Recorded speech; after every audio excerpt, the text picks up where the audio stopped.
Estamos de regreso con todos ustedes en este resumen semanal. El Pleno del Senado de la República aprobó la convocatoria con la que da inicio el proceso de elección del o la titular de la Comisión Nacional de los Derechos Humanos para el periodo que inicia el próximo 16 de noviembre de 2019 y concluye en 2024. La convocatoria establece que quien resulte electo podrá ser también reelecto para otro periodo. En el caso del actual titular de la CNDH, si así lo decide, podrá participar para un segundo periodo. La presidenta de la Comisión de Derechos Humanos de la Cámara Alta se congratuló de que esta convocatoria vaya más allá de lo establecido por la Constitución y el marco jurídico en la materia, pues también prevé la participación de la sociedad civil. Se establece la plena participación de las asociaciones civiles y organizaciones sociales, instituciones académicas de investigación, asociaciones, colegios de profesionales, organismos públicos y privados, activistas, promotores, defensores de derechos humanos, víctimas, colectivos de víctimas y público en general. Será a partir del próximo 21 de octubre que iniciarán las comparecencias en el Senado de la República y a más tardar el próximo 31 de octubre, el Pleno votará el nuevo comisionado presidente de la CNDH. Realizaremos durante el 18 de octubre una amplia auscultación a través del Parlamento abierto. En el mismo sentido, es necesario señalar que realizaremos comparecencias públicas a partir del 21 de octubre, mediante un formato plural e incluyente, con preguntas y cosas o casos prácticos, incluyendo las que nos envíen las organizaciones de la sociedad civil.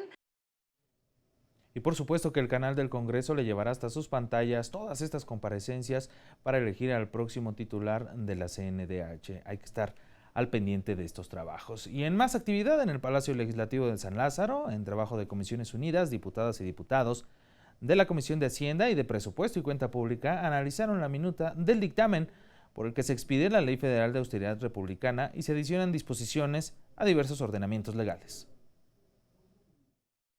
Ese dictamen tiene por objeto cambiar nuestra política de despilfarro a una política de austeridad.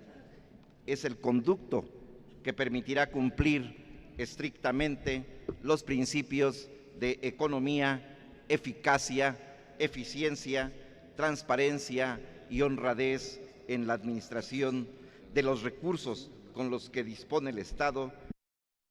Prohibir que un funcionario público pueda trabajar en algún sector después de 10 años de haber trabajado en el gobierno me parece una aberración. Con esto, si ustedes así lo aprueban, lo que van a tener es servidores públicos de muy mala calidad. Vamos a aprobar, por supuesto, este dictamen que va a favor de garantizar no solamente la racionalidad y la optimización del gasto. Estaremos muy pendientes para que los recursos públicos, que al final del día son de los ciudadanos, se ejerzan sobre todo con calidad. Claro que estamos a favor de que siga habiendo una austeridad, pero por supuesto que también estamos a favor de respetar los derechos constitucionales de las personas y creo que es un exceso 10 años no darles la oportunidad de la participación en la iniciativa privada por haber estado trabajando en algún espacio como servidor público. Porque se han aprovechado y ejemplos hay incontables. Y eso es lo que propuso esta ley de austeridad.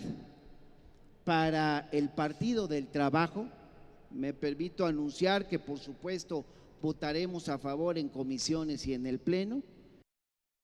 Lo hicimos, dimos nuestros argumentos en el momento, pero las reformas que se mandan y las modificaciones atentan contra libertades. Por supuesto, están plagados de este discurso ya gastado del gobierno federal. Al considerarse suficientemente discutido en lo general y en lo particular, este dictamen se sometió a votación y se avaló con 20 votos a favor, 8 en contra y 0 abstenciones por parte de la Comisión de Hacienda y 27 votos a favor, 5 en contra y solo 2 abstenciones respecto a los integrantes de la Comisión de Presupuesto y Cuenta Pública.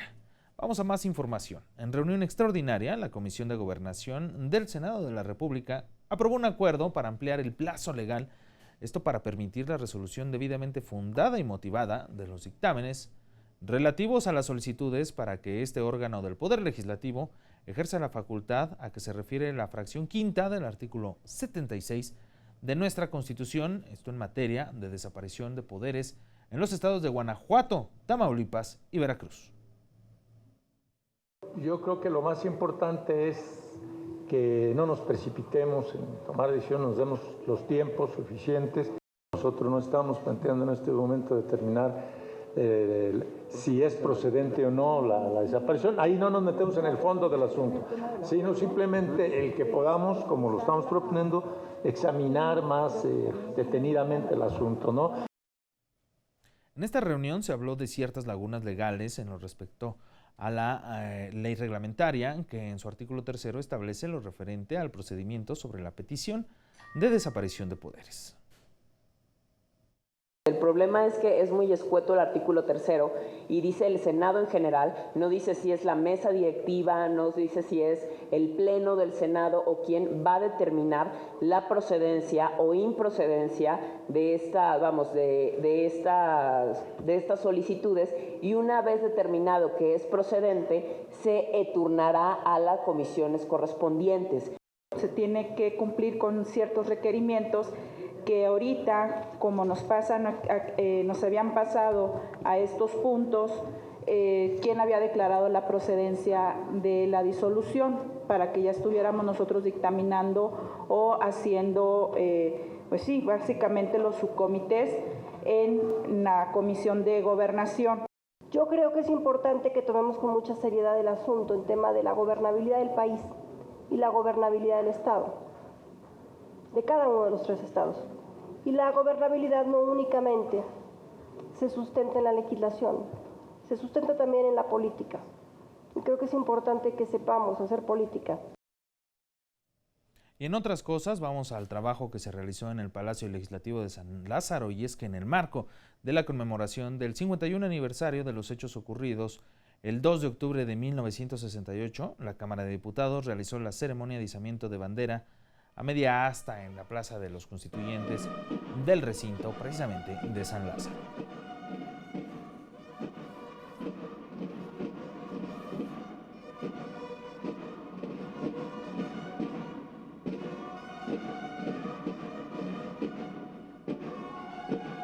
Sobre esto, la presidenta de la mesa directiva de la Cámara de Diputados, la legisladora Laura Angélica Rojas Hernández, destacó la importancia de recordar a quienes han luchado por las causas sociales.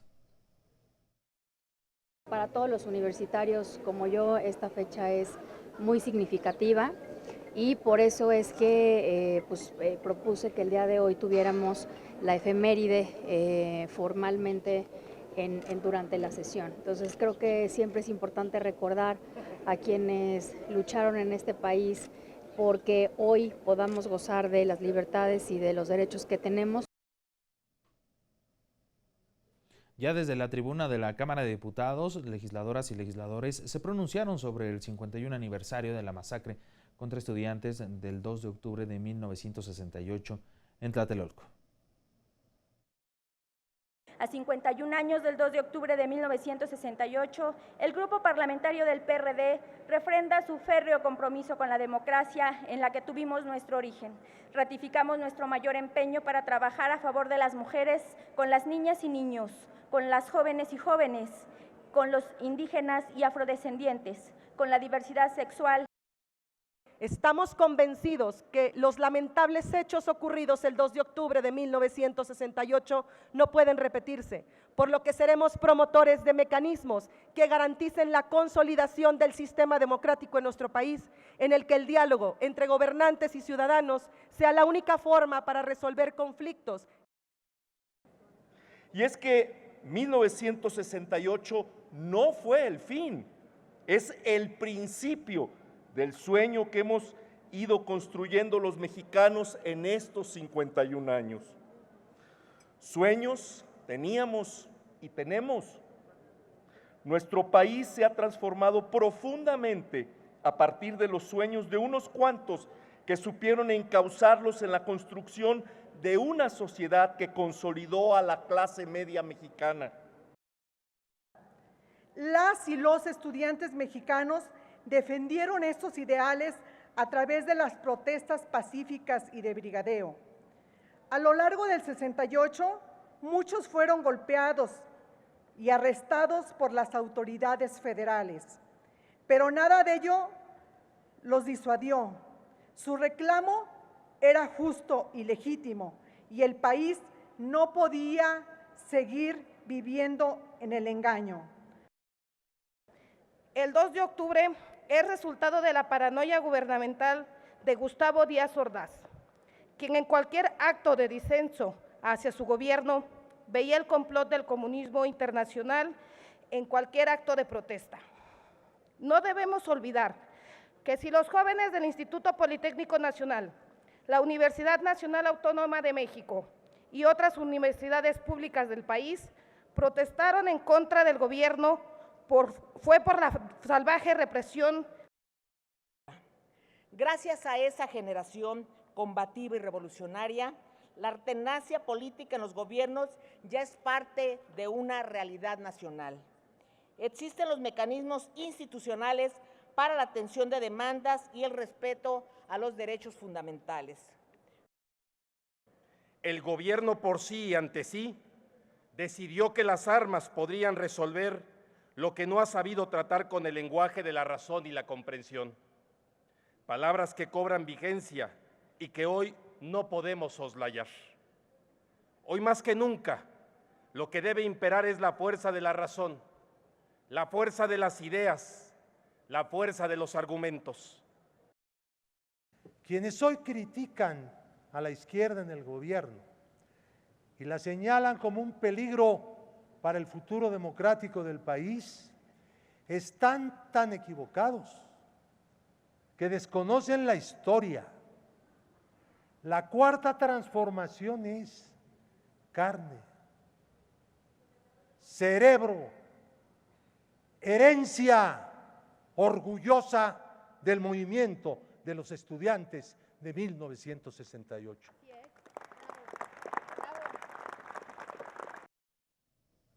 También este tema se abordó en el Pleno del Senado de la República, quien guardó un minuto de silencio en memoria de las víctimas mortales de los hechos ocurridos el 2 de octubre de 1968. La presidenta de la mesa directiva, la senadora Mónica Fernández Balboa, subrayó la importancia de recordar las causas democratizadoras y antiautoritarias que caracterizaron este movimiento estudiantil. Recordar ese movimiento alimenta la memoria histórica de quienes conformamos este poder legislativo y nos da la oportunidad de reflexionar acerca de la gran responsabilidad que los integrantes de las instituciones del Estado mexicano y la sociedad debemos asumir para que hechos como esos no se repitan nunca más. En más trabajo, ahora en el Palacio Legislativo de San Lázaro, la Cámara de Diputados, la mesa directiva emitió un pronunciamiento por el que lamentó el fallecimiento de Miguel León Portilla, quien es considerado uno de los mexicanos más ilustres de nuestro país contemporáneo, como un destacado historiador, filósofo, humanista, traductor, lingüista, etnólogo, estudioso y defensor de la lengua náhuatl.